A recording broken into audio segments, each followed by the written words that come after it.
જો એના માટે જો આત્મહત્યા નિવારણ જો હેલ્પલાઇન ચાલુ કરી જોઈએ, જો અહીંયા સુરત શહેર કંટ્રોલ રૂમમાં આપણા હેલ્પ ડેસ્ક અમારે ચાલુ છે, જેમાં हमारा सब इंस्पेक्टर કોન્સ્ટેબલ્સ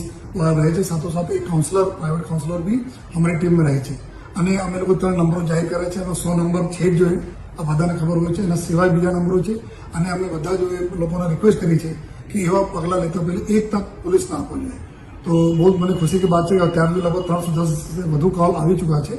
અને આમાં જો લગભગ 54 લોકો એવું હતા જો લગભગ સુસાઇડ કરવા જતા હતા, એના 1-2 મિનિટ મોડો થાય તો આ લોકો સુસાઇડ કમિટ કરી લે એવા લોકોને રેસ્ક્યુ કરી લઈ ગયા. એના જનરલી થાય શું છે કે જો વારંવાર અમે લોકો પ્રચાર કરતા રહીએ છીએ આપણા નંબરોના અને લોકો અપીલ કરતા રહીએ છીએ, તો આમાં લગભગ જો કરીબ 80-90% કેસીસ એવો હોય છે કે જો સુસાઇડ કરવા માટે જઈ રહ્યા છે વ્યક્તિ પોતે કોલ કરે છે આપણે વ્યથા બતાવવા માટે, તો તાત્કાલિક અમારી जो टीम હોય છે, जो કાઉન્સલર હોય છે, એના સાથે વાત ચાલુ કરે છે. मीन टाइम जो हमारा એના સેલ ડિટેલ ઉપરથી તુરંત લોકેશન લઈને જો અમારી પોલીસ સ્ટેશનની ટીમો છે, પોલીસ કંટ્રોલ રૂમનો જે પીસીઆરની ગાડીઓ છે, આ તુરંત ત્યાં પહોંચે છે, જો એના ગોતે છે અને ગોતીને લઈ આવે છે, પછી એના ફર્ધર કાઉન્સેલિંગ કરવામાં આવે છે અને ઘરવાળાને બોલાવવામાં આવે છે. એની જો સમસ્યા છે જો એના નિરાકરણ કરવાના પૂરા પ્રયત્નો કરીએ છીએ અમે લોકો.